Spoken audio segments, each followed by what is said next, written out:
Warning. The system has become unstable. This whole system is deeply flawed, and that's why I talk a lot about free markets and property rights, Austrian economics, and getting rid of the Fed. All these things are now up for grabs. A lot of people, especially the young people, are looking at this. So for this reason, I'm a bit encouraged by, what might come out of this. But I think we're going to go through the ringer. I think it's going to get much, much worse, and it's bad enough already. But there's no way that we can step back. The one thing I'm convinced of after having spent so much time in Washington is that this will not be a gradual recovery from this disaster that we have. We're not going to elect enough people and enough courage to vote the right way, and there's too much demagoguing and too much misunderstanding that people would revolt. But the collapse will come, it's going to hit the dollar, and then we're going to have our opportunity. So the more people who are protected intellectually as well as financially, the better off we'll be in rebuilding what we'll have, what we'll need to do in the near future. Buckle your seatbelt. It's time for another episode of the Prepper Recon Podcast. The threats to our way of life are legion. If you want to survive, you need a plan. The 7-Step Survival Plan by best-selling preparedness experts David Cobbler and Mark Goodwin will provide a blueprint to make sure you're ready for the dark days ahead. The book covers all the prepper basics, including bug-out bags, barter items, and security. Survival favors the prepared. Buy the 7-Step Survival Plan in paperback, Kindle, or audio edition at Amazon.com today. I've personally been buying gold and silver from JM Bullion for over 2 years. They offer the best prices over spot that I can find, and I've never had a problem with an order. If you're looking to trade in some of your fiat paper for real money, check out jmbullion.com today. Today's guest is Chuck Copes of IDP Consulting Group. Chuck is a precious metals expert, which makes him a valuable resource in these times of economic uncertainty. Chuck, welcome to the show. Yeah, Mark, good to be with you. Absolutely. Now, tell us about your book, America's Financial Reckoning Day.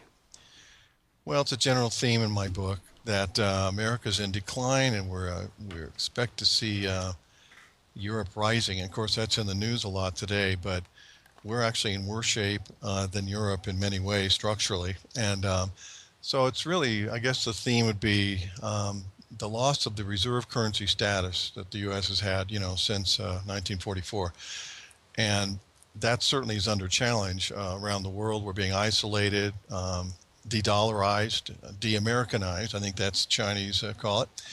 And so that's really what's looming large here, a monetary crisis. I like to say we've gone from a financial crisis to economic, now to a monetary crisis. And questioning what money is, it's based on confidence. As you know, the McKinsey report came out recently saying we've added up to $200 trillion of new government debt from 140. So, we're in a world of debt. And it's going to end badly.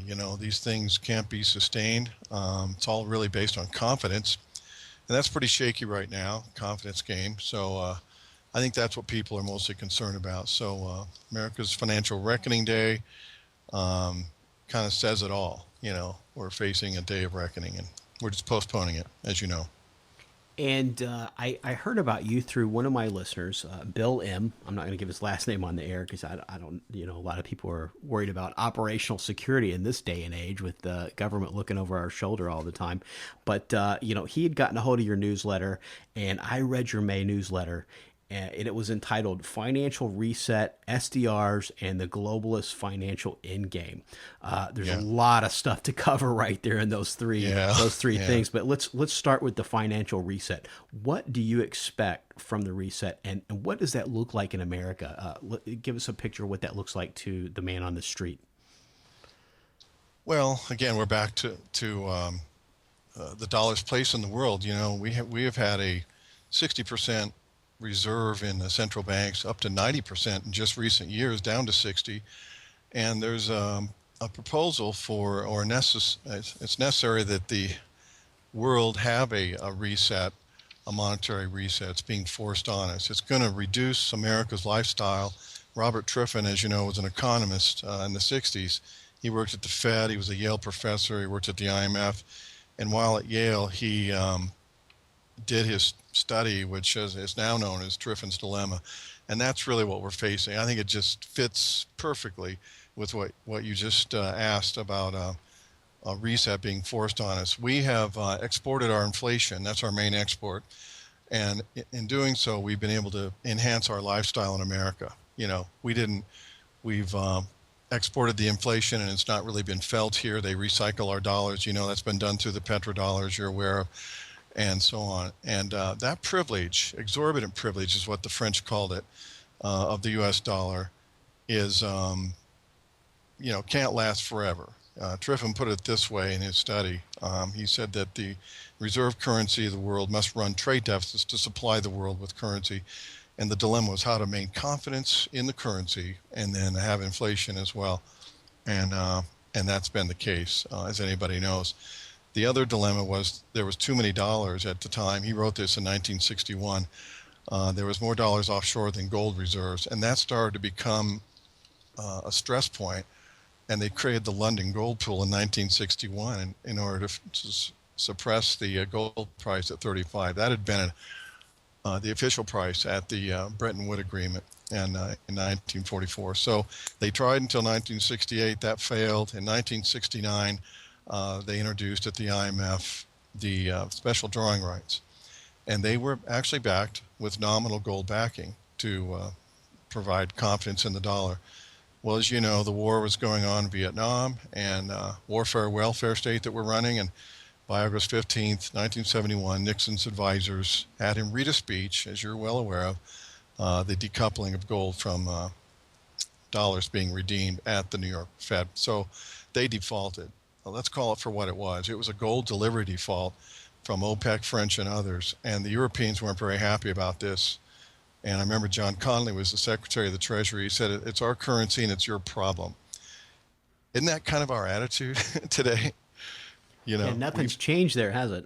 We've had since then. No, we had in 1971, that's 44 years, we've had a floating currency not based on anything. And, I go into the history of money in my book, different kinds of money. We're at fractional reserve banking right now, fiat currency. So it's really, it's really just based on confidence. And that's, if people knew, I think it was Henry Ford, wasn't it? He said, if people understood how corrupt the money system was, there would be a revolution by morning. And we're not fooling the Chinese or the Europeans or the Russians. And now we have the IMF coming up. That's what I covered in that newsletter. And people can sign up on my websites. It's a free newsletter I put out every 2 weeks or so.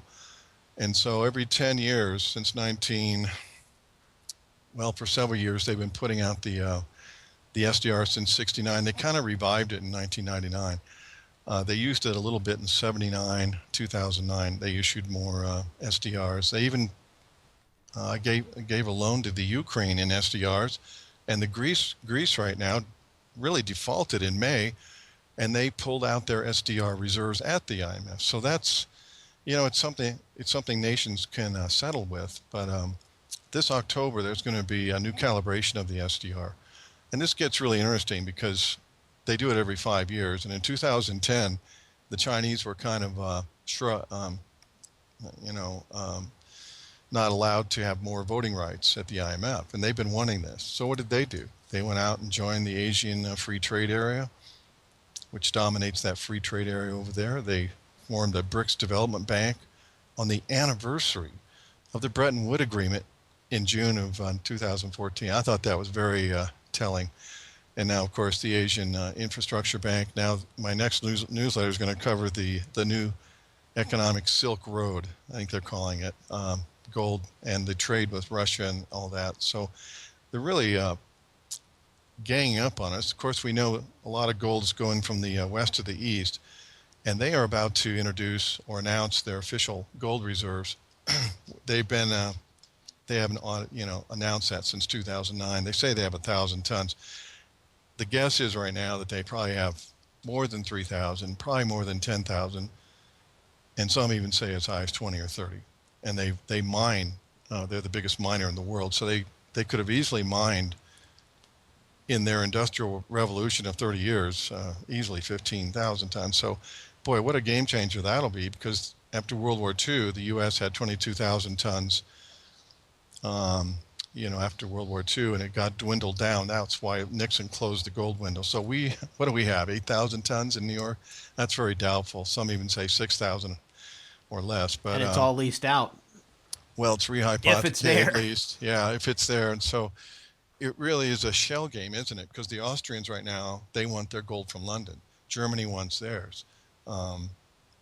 So people are trying to repatriate the central banks. In fact, they've been net buyers since 2010. Think of that. They're trying to suppress it and talk down gold. The barbaric relic is what Keynes called it.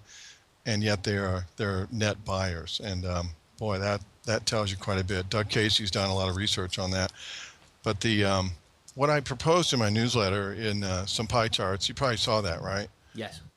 The different scenarios, they call it. But right now it's the dollar, the euro, sterling, and yen. And that's about 41% dollar, 37% euro. The rest are about 11%. Now there's, and it's almost certain that China is going to be included. They're the second largest economy in the world. They're the number one importer of oil now. They just took over the U.S. They're pretty big. As Napoleon said, when China wakes up, she'll shake the world. And geopolitically, it's really what's happening. So the Chinese yuan, which is not a convertible currency, but I guess they have about 30 currency hubs around the world, all over Europe, Frankfurt, financial district. They're not exactly going to open one up in New York or Chicago. Nothing to do with the U.S. You know what I'm saying? You can just tell by their attitude. And so they're likely to be included, the yuan, into the special drawing right, which will be a settlement currency for automobiles, crude oil, things like that.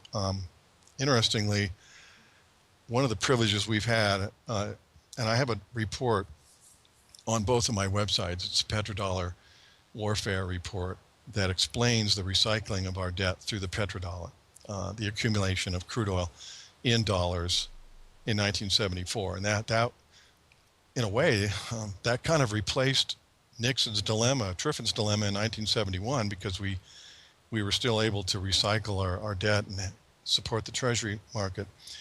And all the commodities are priced in dollars at the CRB index, all 19 commodities. So that's been a real privilege we've had, and now the SDRs could emerge as a settlement currency. By the way, this will be decided in October, announced before then, I believe, and then it will be official in January 1st, 2016.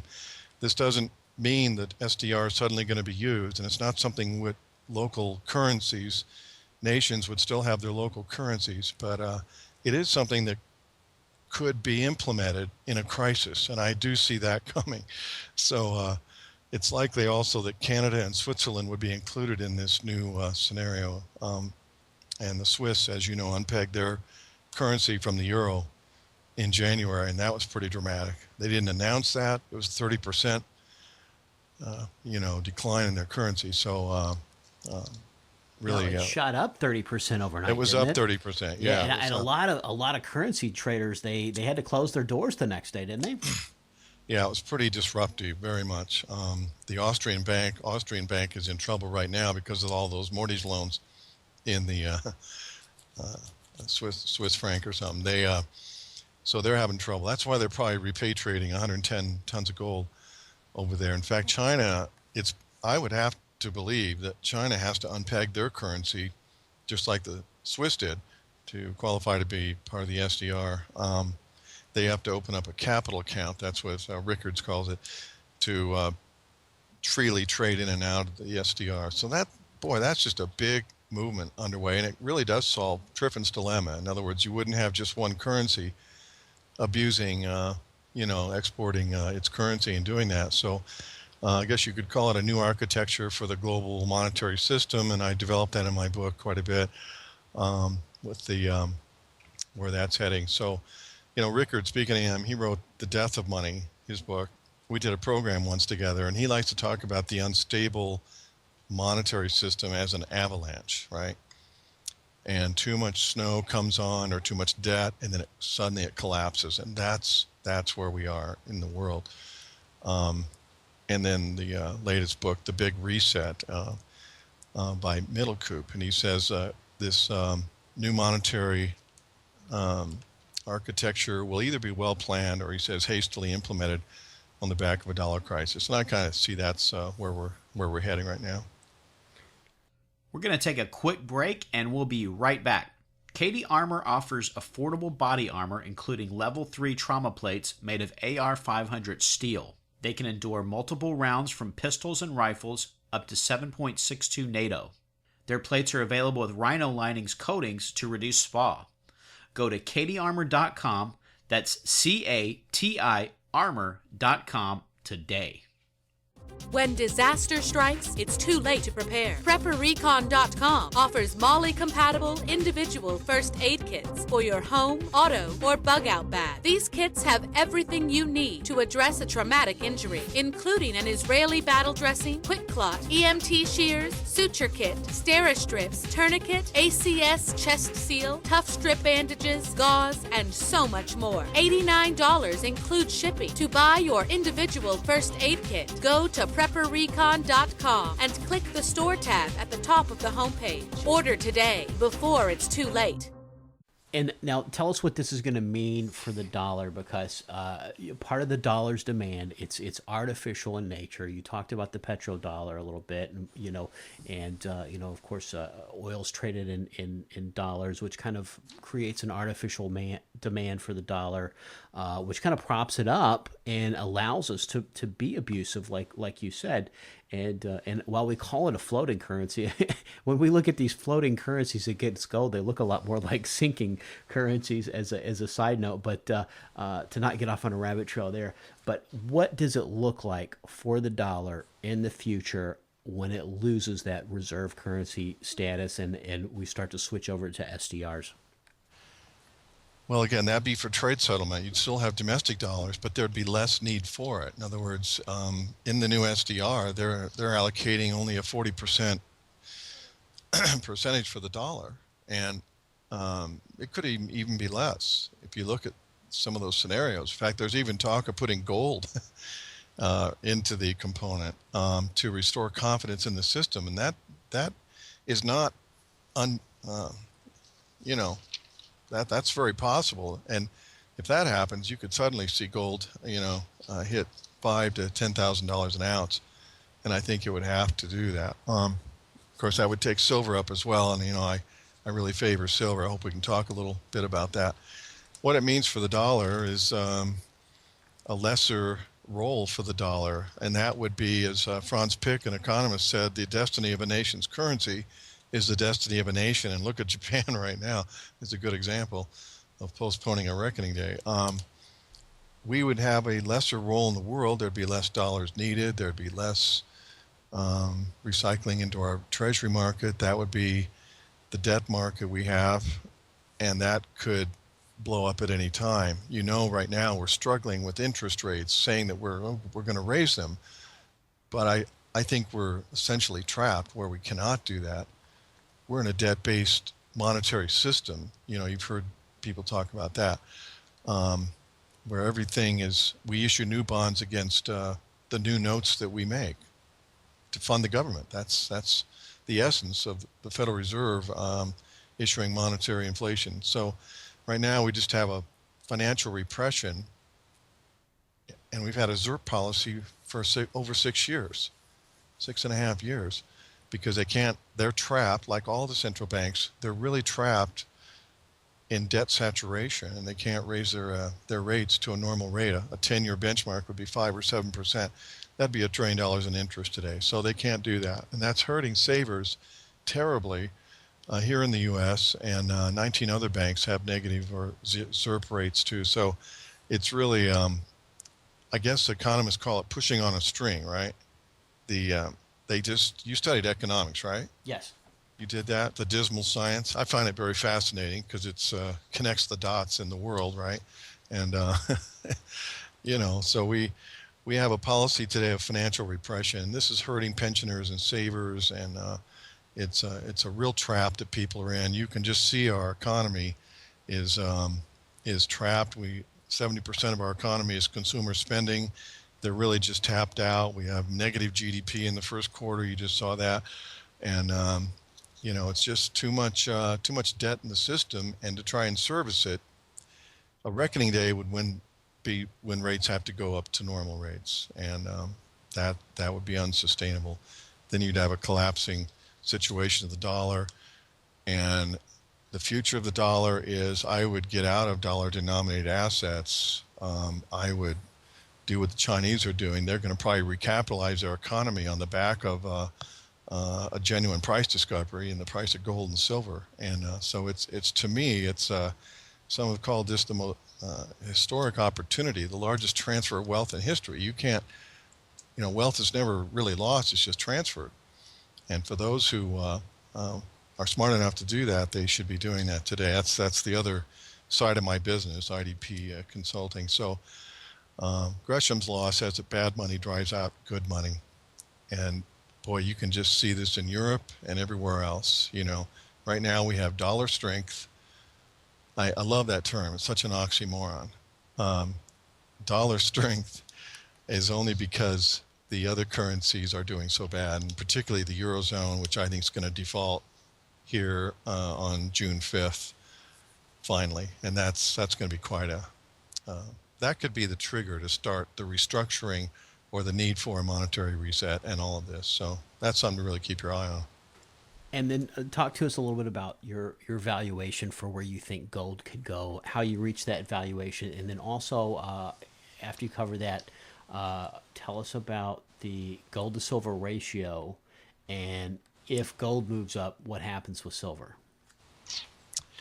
Well, it generally goes together. As you know, the ratio right now is like 70 to 1. In Roman times, it was 10 to 1. And by the way, that's about what they produced today.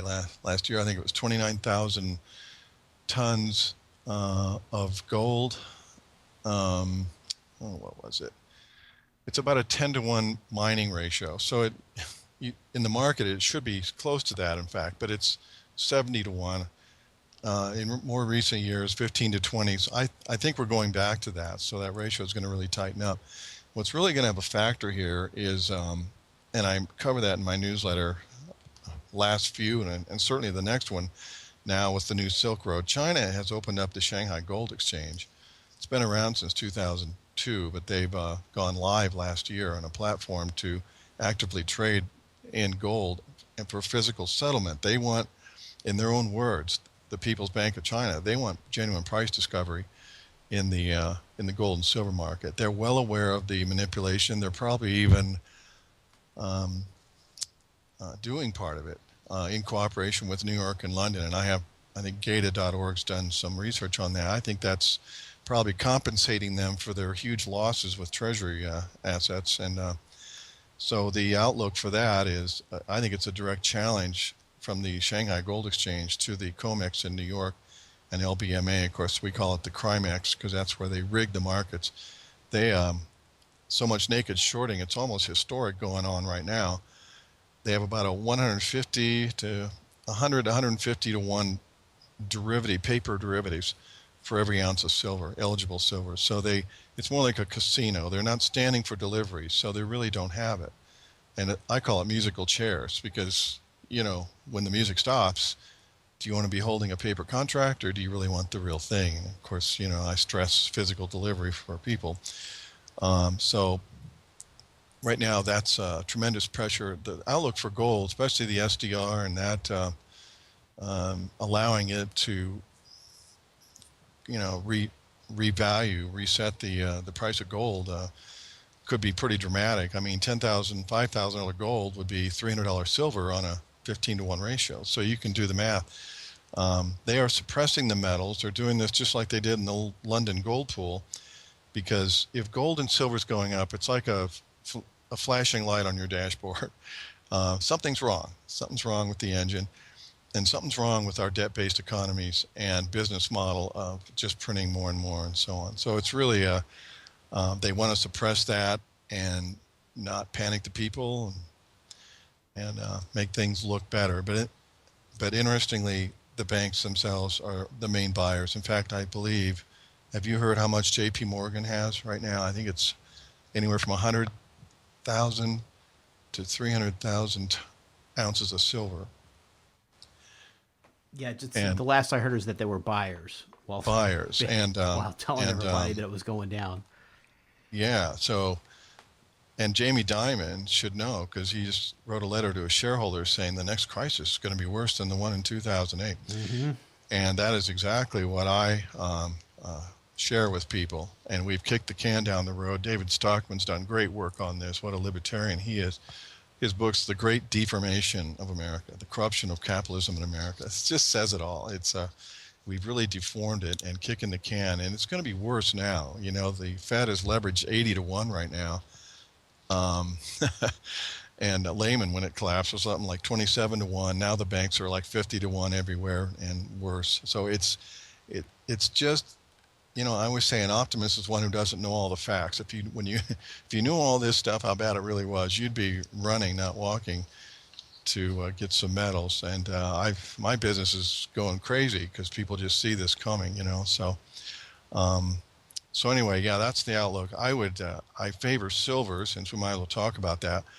I think it's got more upside potential. It's being suppressed more easily in the paper markets because of the Gold Act of 1900. They demonetized gold, and that's kind of the whole metaphor in The Secret of Oz, if you've ever seen that. Bill Still's done a documentary on that. The yellow brick road was gold, and Dorothy in the original script, you know, wore silver slippers. And she was helping the little people to break the gold cartel in the Gold Act of 1900. So it's an interesting metaphor because that's what's happened today. We don't have silver backing anything. Currency, it's been demonetized. And so the only way the banks can suppress the price of, manipulate the price of silver is to intervene in the paper markets. And they're doing it so recklessly, so obviously that we can see what they're doing. And pretty soon it's just going to lead to delivery defaults. See what the CFTC won't do in their 4-year investigation, what the courts won't do, regulators, the market will. You know, they say you can't fool the market all the time. There's going to be so much demand coming in at the margin that, you know, that's probably going to lead to defaults. And it could even happen in Shanghai. The demand for silver is pretty historic over there as well. People don't realize that. By the way, you used to work for J.P. Morgan, did you? No. No, you didn't. Never been in the banking. Were you kidding on that? Okay. Never been in the banking industry. You weren't a bankster? Okay. Because J.P. Morgan has a great quote. He said it during the antitrust trials in 1911. He said, "Gold and silver is money. Everything else is credit." And there it is. The master himself, like Greenspan just said at the New Orleans conference, you know, again restating that gold is the only way to protect yourself from the welfare state. He said. That was in his essay in 1966. He used to be a libertarian. He used to be a follower of Ayn Rand. He was totally corrupted by the Wall Street banksters. So, in fact, he went to work at JP, I believe. So, you know, so look, we just have too much central planning. This whole conceited notion of intervention in the markets. As Bud Conrad says at Casey Research, we don't have any markets. We don't have markets. We only have interventions. LIBOR, aluminum, food, interest rates, gold, silver, stock markets, high-frequency trading, front-running, dark pools. This is a dangerous world to lose a lot of money, and a lot of people are going to find out pretty soon. We have bank bail-ins looming large. Right now, my next newsletter is going to cover the Greece run on the banks. They're at a 10-year low. It can't be sustained. They're going to have capital exchange controls. They're going to freeze deposits. They're taxing people for taking their money out. And the bank bail-ins are for those for over 100,000 or more in euros. So they're what? They're moving their euros from Greece to the euros in Germany. They did this in Cyprus, as you're aware of, and the template, it is now in position here in the U.S. for them to do the same thing here.